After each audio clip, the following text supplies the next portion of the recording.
First of all, thanks. Can you hear me? Yes. Yeah, thanks very much for having me on this panel with fantastic panelists. And I take a little objection to my sitting here. I wanted to sit next to the comrade because I am from JNU.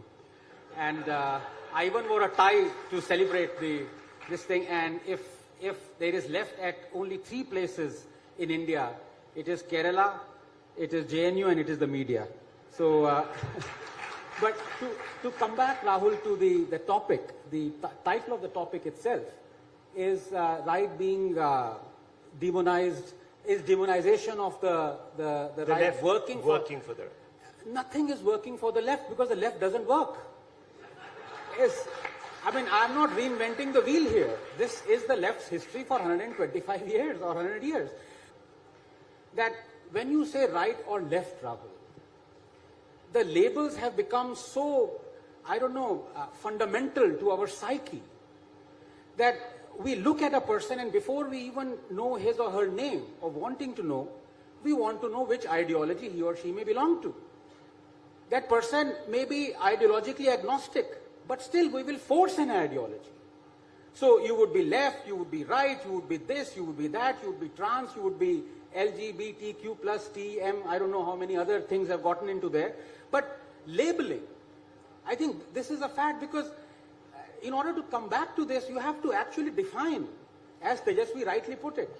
I mean, I would be critical of Tejasvi in a minute, because he's right when he says he's not really right. But what is he? That is also a bit confusing because this government for the last 8 years, let's be very serious, economically it has been left. It would make the communists proud. I will list out the policies, the leftist bent of this government. So it is not right in that sense. Socially you can say. But coming back to the left, it is the left that accuses the right of ignoring Muslim persecution around the world, but is absolutely silent when China has interned 1.5 million Uyghur Muslims in concentration camps and is feeding them pork and making them drink alcohol. Complete silence. This is the left. So I'm not labeling them as left, I'm labeling them as hypocritical. So there is no right and left anymore. There is someone who is not hypocritical and honest, as he said, Satyamev Jayate, and then there is left, dishonest. It is the same left that accuses the left, the right of being fascist, dictatorial, and yet CPI remains the only party in the world ever to have publicly hailed the Tiananmen massacre in which 10,054 innocents were brutally murdered. This is not just me saying it. This is the CPI manifesto as well as Shashi Tharoor in this book, Pax Indica. So you can blame Shashi Tharoor. It is the left that accuses the right of furnishing mercy petitions. You mentioned Savarkar. They're always saying, oh, sorry Savarkar, sorry. But they never mentioned that the founder of the Communist Party, Dange, wrote groveling mercy petitions to the British, saying that we will forever remain your obedient servants. Oh, sir, please release us from prison. Dang. It is the left who accuses the right of not being patriotic, but in fact demoted its own Achyutanandan when he erected blood donation camps in the wake of 1962 war, which were banned by the communists. He said, no, I'm going to erect blood donation camps, and they demoted him. This is the same left. It is the same left that accuses the right of stifling freedom of speech, but who banned Lajja? Who's banned so many writers? Who jailed editors? In Kerala right now, 120 people have been booked by the police, Kerala police under the communists, for supposedly insulting the Chief Minister Vijayan. This is the same left that fights for freedom of speech and saying democracy is under threat. It is the same left that actually accuses the right of ignoring atrocities against Dalits, but is completely silent on the Marichapi massacre, where the left brutally murdered 10,000 Dalits, man, woman and child. They never discuss that. So what is this left and right? And I'll tell you what the irony, what the tragedy is, that there is so much for us, or the non-aligned, you can say, it's a very dirty word, non-aligned, but to criticize this government for, not demonize it, but criticize it so much. But the fact of the matter is that on the things that you want to criticize the government, the opposition is actually pro-government. All those policies that you want to criticize the government for, the left and the Congress, they support those policies. For example, public sector units. I recently did a piece with, co-wrote a piece with Karan Bhasin, an economist, and we found out with great difficulty, there are 1,830 public sector units in this country, central and state. 450 of them are non-functional. 21% of our yearly allocated budget goes in propping up those public sector units. All that money goes to waste. But the left doesn't want privatization. The left supports the repealing of the farm laws, which would have actually catapulted us to a middle-income economy, because agriculture that supports 44% of our 515 million active labor force contributes only 12% to our GDP. The whole machinery from start to finish is totally archaic. But when the farm laws were repealed, who congratulated? Who said it is a victory? It was the Congress. And let me tell you the real tragedy here. Why they never criticized the government. You had in the wake of Pulwama bombing, when Pakistan killed 20 of our Jawans, our Indo-Pak trade was brought to zero. This government acted. Not only there, defense-wise, it went and bombed Pakistan. But when China kills 20 of our soldiers in Galwan, what do? Our Indo-China trade is at the highest ever. We are importing 100 billion worth of goods from China and exporting 20 billion. It's $125 billion. In 3 years, you could not shift. We call ourselves Atmanirbhar. We are becoming more and more Nirbhar on China. And it is the government of India report that says 87% of the goods that we source from China can be sourced cheaper from a third country. It has been 2 years, 2.5 years since Galwan. What have we done? This is where you need to criticize the government. But all these policies are supported by the left. So what is right and what is left? At the end,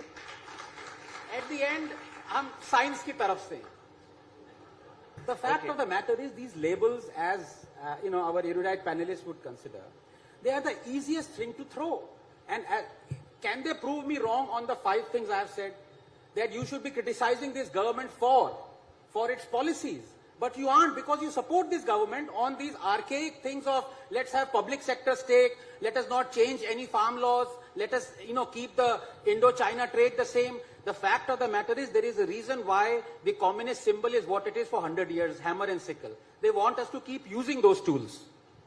Okay, you wanted to make a point. Just a couple of points to Mr. Kulkarni. I think what he praises, I'm quite shocked and appalled actually, the kind of things that he's saying that are praiseworthy. I'll just take 2 examples. It is certainly not praiseworthy for someone to say that I really admire Mr. Bhagwat for reaching out to Muslims. I'm sorry, what is this reaching out? And if anyone needs to be reaching out, it is the Hindus of the country. I can give you a list of, Rahul, on your debate, when we had this debate of Hindus have been reduced to second-class citizens, and then progressively, I have now a list where Hindus are not second-class citizens, they are 8th-class citizens. And this government is not just partly, but kind of wholly responsible for keeping them as 8th-class citizens. If I were to ask Mr. Salim, very simple yes or no question, would he agree that the government take control of the mosques? Of course he will say no. But including this government is controlling Hindu temples, earning lakhs and lakhs of crores of that is legitimately Hindu temple property and that of Hindus. There are so many other examples, places of worship act, the Waqf Act 1995, the Kashmiri Hindus not being rehabilitated back to Kashmir. So it is the Hindus that need reaching out to, not the Muslims, I'm sorry. So let's get those facts right. And secondly, when he says that the greatest person who ever walked the earth was Mahatma Gandhi, and this is just appalling. So let me end with this. I don't need to criticize or lampoon the great Mahatma. I will just use his own words. This is what he said while preaching to those affected by the pre-partition Hindu-Muslim violence, and I'm quoting from his own works, Mahatma Gandhi's, and Mr. Kulkarni would know because he has written a book on Mahatma Gandhi. Quote, Hindus should not harbor anger in their hearts against Muslims, even if the latter wanted to destroy them, even if the Muslims want to kill us all. We should face death bravely. If they established their rule after killing all Hindus, we would be ushering in a new world by sacrificing our lives. We shall be ushering in a new India. So the gentleman who is calling the greatest man who walked the earth wouldn't have been there to utter these words because the Muslims would have killed us all and he would have been happily writing his biography. And he said the Hindus were responsible for their own massacre. What are you talking about? And it's not just me criticizing Mahatma Gandhi. Ambedkar, Ambedkar said, Now- I will now not this allow retrospective Mahatma Gandhi to allowed. say the things he said Okay. about Mopla riots. Rahul, Please this read some retrospective history. allowed. It is embarrassing for a scientist to teach someone else history.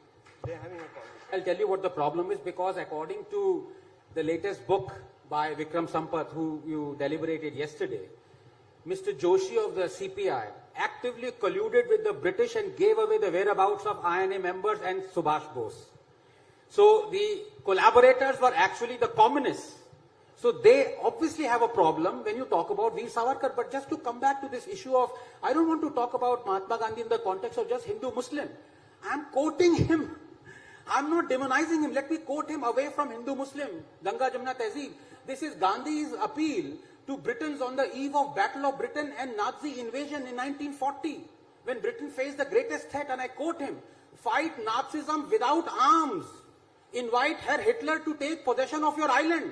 And if he refuses to give a free passage out, allow yourself, man, woman and child, to be slaughtered. This is the greatest man who walked the earth. Well,